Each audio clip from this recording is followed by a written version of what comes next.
We got more breaking news ahead of the NBA trade deadline. Pelicans are trading Jose Alvarado to the Knicks per multiple reports. In return, the Pelicans will receive Dalen Terry and 2 second-round picks. It'll be a return to New York for the Brooklyn-born Alvarado, who spent the first 5 years of his career in New Orleans. He's averaging just under 8 points, 3 assists, 3 boards per game this season, and is going to join a Knicks team that currently sits in second place in the Eastern Conference. All right, that does it for this hour of CBS Sports HQ. We're going to have to see why Kyle Long was doing lunges in the back of this segment. I can only imagine a former O-lineman trying to do the lunge, and whether he actually got his second knee down. I don't know, Ash. So again, as you mentioned, giving Bucks fans some hope, but what do you think the summer will entail for Giannis? I mean, there are going to be more options for Giannis. There's going to be more options for Milwaukee, too. Everybody has a different mindset in the postseason when your season doesn't go the way you expect it to. And for people saying they should have traded him last season, I mean, look, Giannis is part of this equation. If he doesn't want to go, Milwaukee's not going to offer him up on the trading block. Like, that's never going to happen. If Giannis doesn't verbatim say, I want to be traded, Milwaukee is going to continue down this path of figuring out how to keep him happy. So we hear these reports, but there's no action that follows. So the words sound good, alleged words, I should say, because it's never directly come out of Giannis's mouth, but that there's no action. So if he's not going to put his foot down at some point and say, I want to be traded, send me someplace I can win, and then Milwaukee starts exploring those options, this is just going to be a hamster wheel. We can keep doing this forever. You ever hear with parents, you save your kids from themselves? You know, somebody has to, the Bucks sort of have to, and teams in general have to start doing this.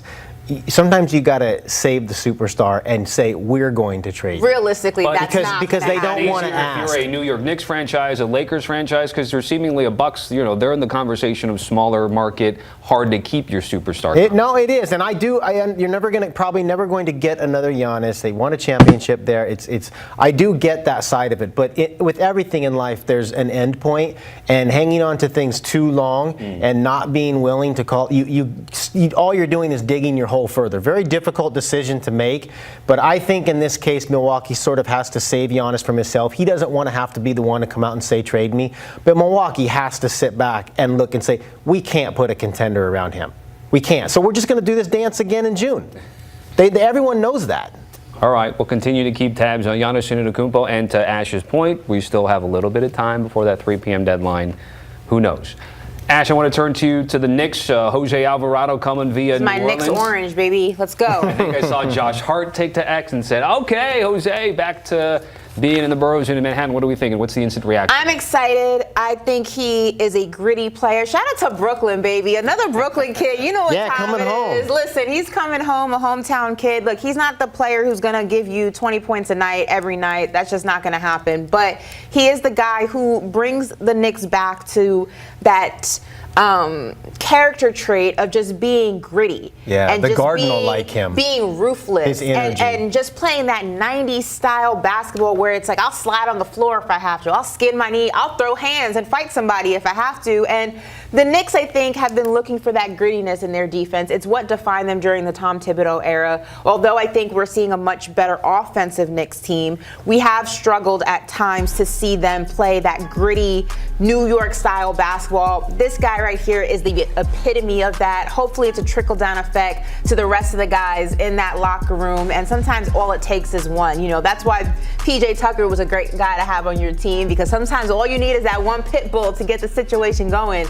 And with the news that Deuce McBride is going to need surgery and he's not going to be available for the playoffs, this couldn't come at a better time. Yeah, that's the big news. And he should be ready for the playoffs, but not until the playoffs. Yeah. So, yeah, this move makes sense even if Deuce was healthy, but without Deuce, obviously the Knicks knew that, and this move makes perfect sense to be that spark plug player off the bench. We know that the Knicks, beginning last season, their emphasis was on upgrading the bench, and Alvarado is a difference maker. He comes in, there's bench players that come in and sort of hold the fort down until the starters get back, and then there's bench players that come in and actually change the tide of games. Alvarado changes the tide with his pace pushing, his tempo, his energy. Yeah. He's hiding behind guys and ripping you from behind. He's a spark plug. The Garden will love him. And yeah, to Ashley's point, with Deuce on the shelf, who's having an incredible season. Shout out to he doesn't Deuce. get talked about enough. But he does in New York. We love him in New York. Deuce is having, that's going to be a difficult wishing thing. him a speedy recovery because he is it's an bittersweet. unsung It's hero, bittersweet for the Knicks today because getting Alvarado is sweet, but losing Deuce is tough. Yeah.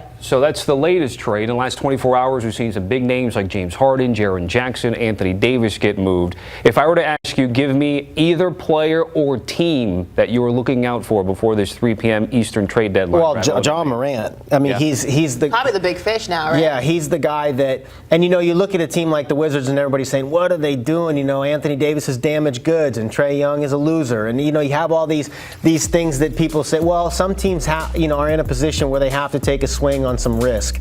And John Morant is still a guy that if you look at the upside of his talent and maybe a fresh start, new scenery, new offense, he's a guy that, to a team like Miami. I was literally just bought a house there. Yeah, is missing out. I was literally just saying all these things upstairs to some of the Heat fans who were like, I don't know. I'm like, sometimes I kind of compared it, not necessarily talent and all that comparison, but remember Derrick Rose when he was in Chicago and everyone was like, oh, he's washed, he's this, he's that. He comes to New York and he has a couple seasons where he looks like a brand. Sometimes you just need a new system, a new change of scenery, a new coach, a new front office. I think it could be good for Ja. I still believe in John Morant. I think he's still ultimately talented. And we were having the conversation upstairs. I think a new change of scenery can put him back in that top 10 Yeah, he's still young. point guard He's position. still got the talent. I mean, he's not the same player. He's not quite as explosive anymore.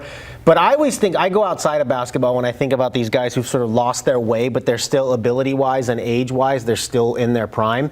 I always think about Randy Moss. I think about when he was playing for My uncle. When he was what? No, I'm joking. Oh, whoa! I was like, wait a minute. Like, wait, did I hear that right? It's like, So remember when he was playing for like the Raiders? Right. I think he was on the Niners. I think maybe he was in Tennessee. It was a little tough gap for him for a bit. And it was sort of like, this guy's obviously got a ton of talent, but he was starting to become like, is he a problem? Is he not a team guy? And then he gets to the Patriots, and it's like, whoa, this guy still has monster talent. John Morant and guys like that are still in their athletic prime, that are still, age-wise, they're still ready to pop if the situation is right. I always think about Randy Moss in that the ability wasn't there. The ability was there, but the environment wasn't, but it was still ready to pop in the right spot. And if you're a team that doesn't have the ability to sort of be picky, you've got to go out and take a little bit of a risk.